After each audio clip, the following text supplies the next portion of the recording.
Everyone. So today's topic is monoclonal polyclonal antibodies. तो आज हम पढ़ेंगे कि मेनली एंटीबॉडीज जो दो टाइप की होती है, मोनोक्लोनल और पॉलीक्लोनल, उनमें फ़र्क क्या होता है। देखो बेटा, टू बिगिन विद मोनोक्लोनल की अगर हम बात करें, मोनो का मतलब क्या होता है, वन, और क्लोनो रेफर्स टू क्लोन्स। तो एक ही टाइप की, एक ही क्लोन की, मतलब क्लोन्स मतलब बिल्कुल रेप्लिका, तो एक ही टाइप की बहुत सारी एंटीबॉडीज का प्रेजेंट होना, दैट इज मोनोक्लोनल।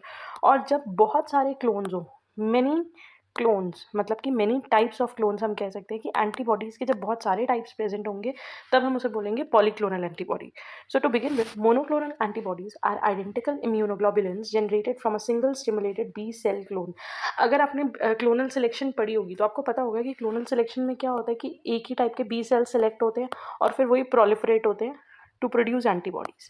ठीक है, तो जब एक ही टाइप के बी सेल्स स्टिमुलेट हो रहे हैं, उनके क्लोन्स बन रहे हैं और वो एंटीबॉडीज प्रोड्यूस कर रहे हैं, and all those of one type only, those are known as monoclonal antibodies. These antibodies are specific to only one epitope of a single antigen. ये देखो, जो भी एक एंटीजन होता है, सपोज एंटीजन हम किसी भी फॉरेन चीज़ को कंसिडर करते हैं यूजुअली। अगर मान लो एक बैक्टीरिया, बैक्टीरिया के ऊपर बहुत सारे सरफेस एंटीजन्स प्रेजेंट है, ठीक है, लेकिन अब हमारे पास जो एंटीबॉडी है वो सिर्फ इसी एंटीजन के साथ बाइंड कर सकती है, सिर्फ एक एंटीजन के स्पेसिफिक है, तो उसको हम क्या बोलेंगे, monoclonal antibody. Clear? So basically these antibodies are specific to only one epitope of a single antigen.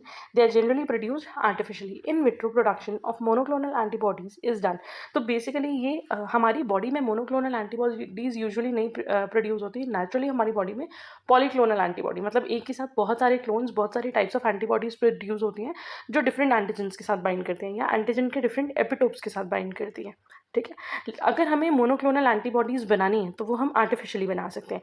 Artificially वो कैसे बनाई जाती है, by introducing an antigen of interest to a model organism. हमें जिस एंटीजन के अगेंस्ट वो स्पेसिफिक एंटीबॉडी प्रोड्यूस करनी है वो किसी ऑर्गेनिज्म में, लेट्स से हमने माउस के अंदर इंजेक्ट कर दिया, and the resulting B cells, अब उसके अंदर इम्यून रिस्पॉन्स जनरेट होगा, एंटीजन के अगेंस्ट बी सेल्स बनेंगे, उन बी सेल्स को हमने फ्यूज कर दिया माइलोमा सेल्स के साथ। Myeloma cells basically are tumour sales.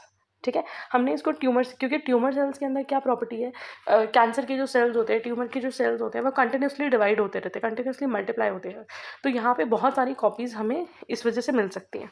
So basically हमने जो बी सेल्स बने थे उन्हें कंबाइन करा किसके साथ, माइलोमा सेल्स के साथ। The product of the fusion of two different cells is called hybridoma. तो यहाँ पे जो बी सेल्स और माइलोमा सेल्स को हमने आपस में फ्यूज़ करा है, इस कॉम्बिनेशन को हम क्या बोलेंगे, hybridoma. The hybridoma cells are then cultured which continue to produce antibodies against a specific antigen. जब हमने इन सेल्स को कल्चर करा तो ये कंटिन्यूसली प्रोड्यूस हो रहे थे, मल्टीप्लाई हो रहे थे, तो मल्टीप्लाई होने से ऐसे ही बहुत सारे बी सेल्स बन रहे थे, और बी सेल्स बन रहे थे तो वो प्रोड्यूस कर रहे थे बहुत सारी antibodies. Hybridoma cells have the growth property of cancerous cell and the antibody property of normal B cells. तो बेसिकली हाइब्रिडोमा के अंदर दोनों प्रॉपर्टीज हैं। माइलोमा सेल्स या ट्यूमर सेल्स की वजह से वो कंटिन्यूसली प्रोलिफरेटिंग भी है, और क्योंकि हमने बी सेल्स को फ्यूज करा है तो मतलब वो एंटीबॉडीज भी प्रोड्यूस कर रहे हैं। So this is how we can produce monoclonal antibodies in vitro. Monoclonal antibodies are used as therapeutic agents in chemotherapy. Chemotherapy में अगर किसी स्पेसिफिक एंटीजन के अगेंस्ट कोई एंटीबॉडी बॉडी के अंदर इंट्रोड्यूस करनी है तो मोनोक्लोनल एंटीबॉडीज़ बनाई जाती हैं। एंड उसके अलावा बहुत सारे इम्यून डिजीजेज में अगर कोई एंटीजन है जिसकी एक स्पेसिफिक एंटीबॉडी हमें प्रोवाइड करनी है तो वो मोनोक्लोनल एंटीबॉडी कैसे बनाई जाएगी, through these various artificial in vitro techniques. Now, the advantage of producing monoclonal antibodies is its specificity and affinity. Monoclonal antibodies, मतलब MABs, are currently used to treat cancer, but their exorbitant cost has prevented them from being used more widely to treat infectious diseases. Cancer के लिए तो use होती हैं, but infectious diseases के लिए ज़्यादा इसको नहीं यूज़ करा जाता, बिकॉज इनका जो प्रोडक्शन है उसकी वजह से ये बहुत ज़्यादा कॉस्ट इफेक्टिव होती है।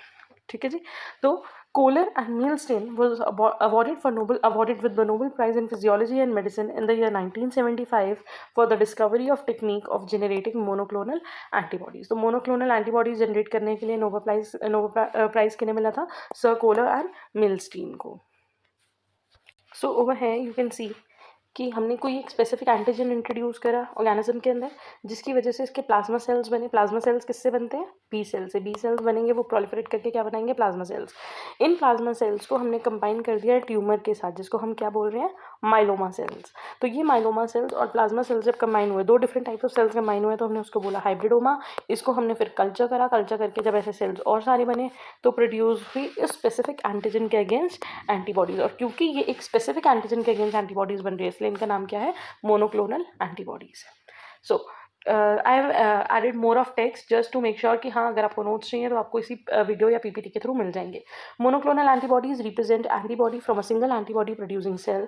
तो मोनोक्लोनल एंटीबॉडी कैसे बनती हैं? वो एंटीबॉडी है जो फॉर्म होती है एक ही बी सेल से, therefore binds with only one unique epitope, एक ही एपिटोप के साथ बाइंड कर रही है. Each individual antibody is a polyclonal mixture is technically a monoclonal. अब पॉलीक्लोनल में क्या होता है? मैंने बोला एक एंटीबॉडी बहुत सारे मतलब डिफरेंट डिफरेंट एंटीजन्स प्रेजेंट होते हैं बैक्टीरिया की सर्फेस पे या किसी भी माइक्रोब की सर्फेस पे. अब हमारे पास सारी टाइप की एंटीबॉडी है जो इसके साथ भी बाइंड कर सकती है, इसके साथ भी, इसके साथ भी. तो इस टाइप के एंटीबॉडीज़ को हम क्या बोलेंगे? पॉलीक्लोनल. और पॉलीक्लोनल में जब मान लो हमारे पास बहुत सारी एंटीबॉडीज़ हैं, सो वो सारी अलग अलग हैं, तभी वो डिफरेंट डिफरेंट एंटीजन्स के साथ बाइंड कर रही हैं. बट ये हर एक अपने आप में एक डिफरेंट टाइप ऑफ एंटीबॉडी है. So it self is a monoclonal antibody. तो हम बोल सकते हैं पॉलीक्लोनल एंटीबॉडी मतलब कि group of monoclonal antibodies. Each individual antibody in a polyclonal mixture is technically a monoclonal antibody. However, this term generally refers to a process by which actual B cells is isolated. तो यहाँ पे हम B cells को isolate करते हैं, fuse करते हैं और हाइब्रिडोमा सेल्स बनाते हैं, उससे एक ही टाइप के एंटीबॉडी को जनरेट करते हैं. एडवांटेजेस की बात करें तो एडवांटेजेस ये हैं, हम बहुत सारी क्वांटिटी में एक ही एंटीबॉडी को प्रोड्यूस कर सकते हैं. हाई स्पेसिफिसिटी होती है to a single epitope, reduce probability of cross reactivity, जिसकी वजह से क्रॉस रिएक्टिविटी की या इम्यूनोप्रेसिपिटेशन जैसे हम जब रिएक्शंस कर रहे हैं वहाँ पे हमें एंटीजन एंटीबॉडी रिएक्शंस देखने हैं. तो अगर हम मोनोक्लोनल एंटीबॉडी करेंगे तो हमारे पास ज़्यादा वायबल और बिल्कुल करेक्ट एक्यूरेट रिजल्ट्स हमें मिल सकते हैं, वहाँ पे क्रॉस रिएक्टिविटी नहीं मिलेगी. Can provide better results in essay requiring quantification of protein levels. तो बेसिकली अगर हम देखें ना, इसको ट्रीटमेंट के लिए तो यूज़ करते हैं, जैसे हमने पढ़ा कैंसर के ट्रीटमेंट के लिए या उसके अलावा और कई इम्यूनो डेफिशिएंसी या इम्यूनो डिसऑर्डर्स में यूज़ कर सकते हैं. लेकिन ज़्यादातर मोनोक्लोनल एंटीबॉडीज़ का यूज़ डायग्नोस्टिक और रिसर्च पर्पसेस पे होता है. डिसएडवांटेज, ज़्यादा एक्सपेंसिव है, require significantly more time to produce क्योंकि प्रोडक्शन के लिए टाइम ज़्यादा चाहिए.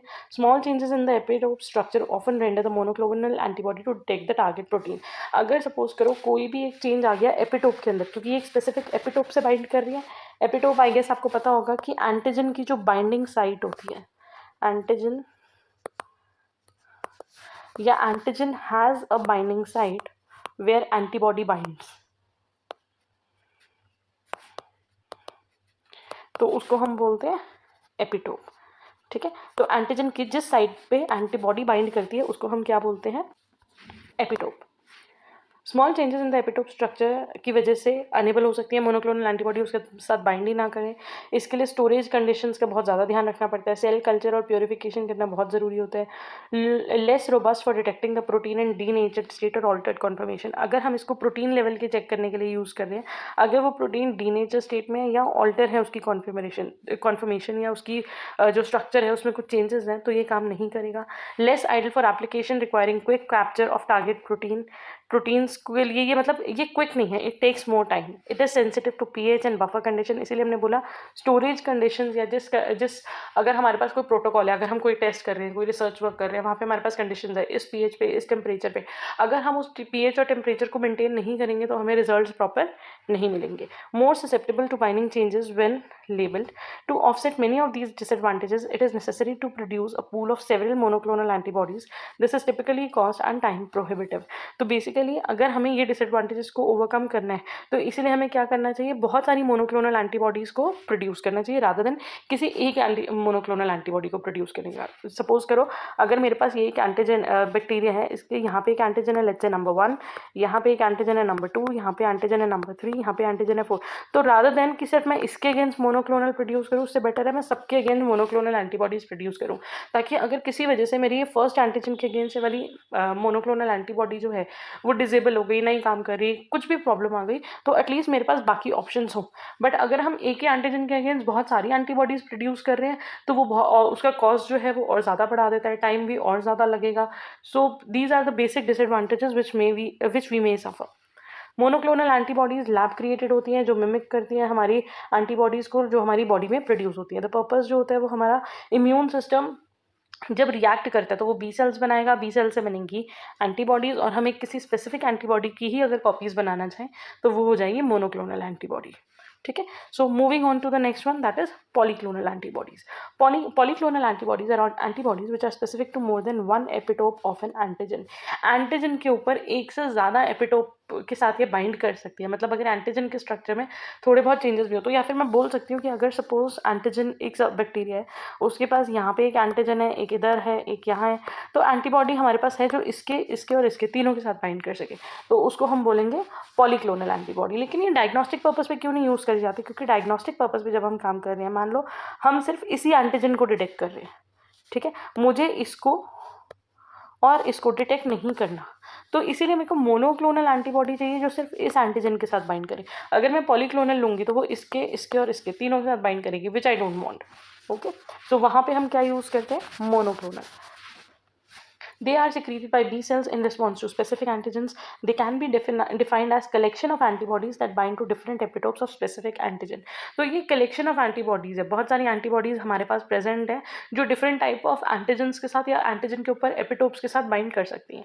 These antibodies are produced when a person is infected by a pathogen. हमने monoclonal में पढ़ा था कि वो artificially ही produce होती है, वो naturally हमारी body में produce नहीं होती, लेकिन polyclonal antibodies हमारी body में naturally produce होती है. For example, again, if this bacteria having this different type of antigens enters into our body, तो हमारी बॉडी बहुत सारी एंटीबॉडीज बनाएगी जो इसके और इसके जितने भी सरफेस मार्कर्स हैं ना, जितने भी उनके सरफेस एंटीजेंस हैं विच आर नॉन सेल्फ, हमारी बॉडी उन सबके अगेंस्ट इम्यून रिस्पॉन्स जनरेट करेगी। ठीक है, तो हमारी बॉडी में यहाँ इन सबके अगेंस्ट एंटीबॉडी प्रोड्यूस हो रही है, तो नेचुरली हमारी बॉडी में क्या प्रोड्यूस हो रहा है? पॉलीक्लोनल एंटीबॉडीज प्रोड्यूस हो रही है।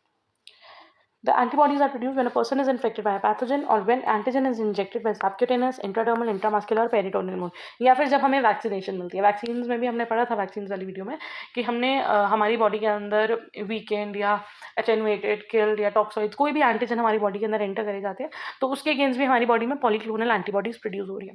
Different antibodies are produce that react with various epitopes of antigen. They are used for vaccines for prevention of several diseases. The injections are repeated after an interval to boost the reaction. तो हमारी body में जब antibodies का अगर dose दिया जाता है तो उसके सब्सिक्वेंट डोजेस भी दिए जाते हैं ताकि वो बूस्टर डोज की तरह काम करें। Polyclonal antibodies are useful for techniques like agglutination, immunoprecipitation, as these are based on macromolecular antigen antibody complex formation.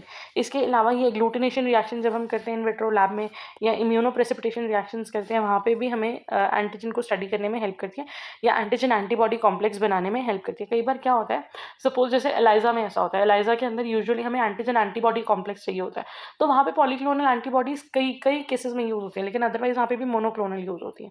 The serum isolated from such blood contains polyclonal antibody। तो अगर सपोज करो, the fluid after removing cellular component clotting, serum basically क्या होता है, अगर suppose किसी person को कोई इन्फेक्शन हो गया, हमने उसका ब्लड लिया, ब्लड में से हमने सेल्स, प्लेटलेट्स वगैरह अलग कर दिए, ठीक है, सेलुलर कंपोनेंट, क्लॉटिंग फैक्टर्स वगैरह अलग कर दिए, तो जो हमारे पास बचा वो serum.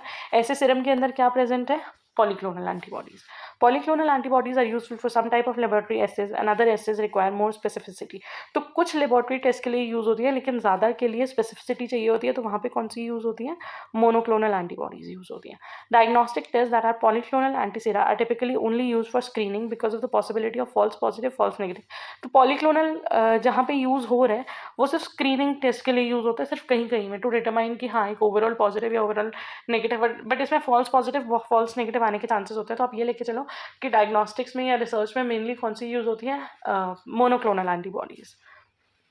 What are polyclonal antibodies? So basically these are used for the diagnosis and treatment of diseases as well as research studies. ये mixture of protein से बनी हुई है, मतलब mixture of क्योंकि antibodies क्या है? immunoglobulins proteins हैं that can bind to different antigenic determinants. तो इसका बहुत स्पेसिफिक रिजल्ट नहीं है, बट ये ब्रॉड स्पेक्ट्रम में कंसिडर होती है, ब्रॉड स्पेक्ट्रम एंटीबॉडीज हम मान सकते हैं इसको। Some example of polyclonal antibodies include certain cancer treatment can target tumour cells like immunoassays, कुछ एलाइजाज में ये यूज़ होती है, इम्यूनोथेरेपीज में यूज़ होती है। Again this is a page which you can take the screenshot, क्योंकि इसमें इसकी डेफिनेशन भी है, एडवांटेजेस भी है और डिसएडवांटेजेस भी है। तो पॉलीक्लोनल को हम मान सकते हैं कि this is the collection of antibodies from different B cells that recognise multiple epitopes. तो ये बहुत सारे एपिटोप्स के साथ बाइंड कर सकती है।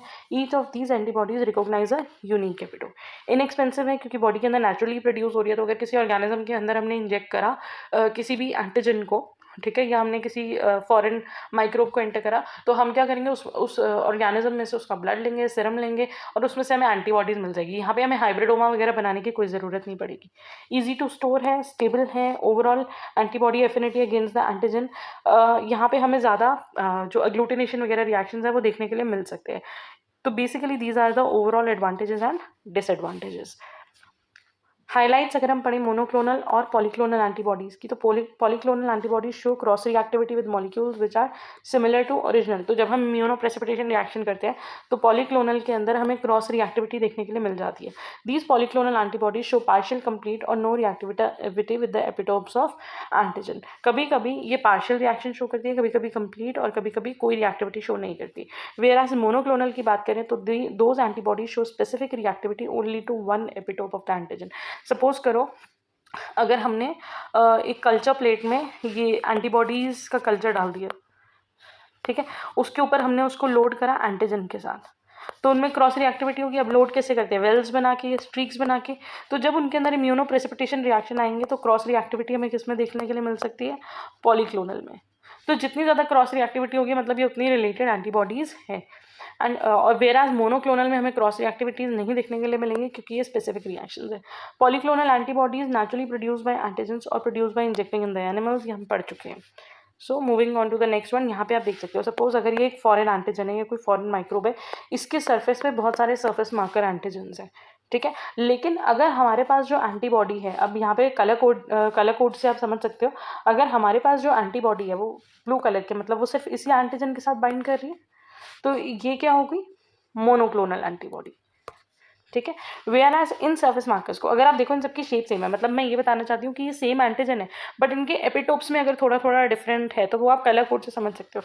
तो यहाँ पे इसके साथ बाइंड करने के लिए ये है, blue one will bind with the blue one, the green one will bind with the green one, the pink one will bind with the pink one and so on. तो ये क्या हो गई, पॉलीक्लोनल एंटीबॉडीज। और हमने पढ़ा था कि polyclonal antibodies a mixture of monoclonal. तो हम यहाँ पे बोल सकते हैं कि यहाँ पे 4 to 5 different types of monoclonal antibodies है जो अलग अलग एंटीजेनिक एपिटोप्स के साथ बाइंड कर सकती है। सो द बेसिक डिफरेंस जो कि सबसे ज़्यादा बार पेपर में पूछा जाता है कि पॉलीक्लोनल और मोनोक्लोनल में डिफरेंस, ये हेट्रोजीनियस पॉपुलेशन है। Heterogeneous because different type of antibodies का मिक्सचर है that are secreted against specific antigen. They are homogeneous population of antibody produced by single clone of B cells. They are produced by different clone of B cells या plasma cells. ये एक ही type की cell से बनी है। यहाँ पे हमें हाइब्रिडोमा सेल लाइन्स बनाने की जरूरत नहीं है, यहाँ पे हमें हाइब्रिडोमा सेल लाइन्स बनाने की जरूरत है। ये डिफरेंट एपिटोप्स के साथ बाइंड करती है सेम एंटीजन के, लेकिन ये एक एंटीजन के सिर्फ एक ही एपिटोप के साथ बाइंड करती है। सो बेसिक डिफरेंस, मोनोक्लोनल और पॉलीक्लोनल में मोनोक्लोनल हाईली स्पेसिफिक होती है टारगेटिंग एंटीजन से, whereas polyclonal mixture of antibodies हैं तो वो ब्रॉड स्पेक्ट्रम हो सकती है, उनकी स्पेसिफिसिटी उतनी ज़्यादा नहीं होती क्योंकि, तो हम इसको बोल सकते हैं कि वो ब्रॉड स्पेक्ट्रम में काम करती हैं। मोनोक्लोनल एक ही टाइप के बी सेल से बनती है, whereas polyclonals are form from various type of B cells. With this we are done with monoclonal and polyclonal antibodies. Thank you for watching, keep studying, all the best.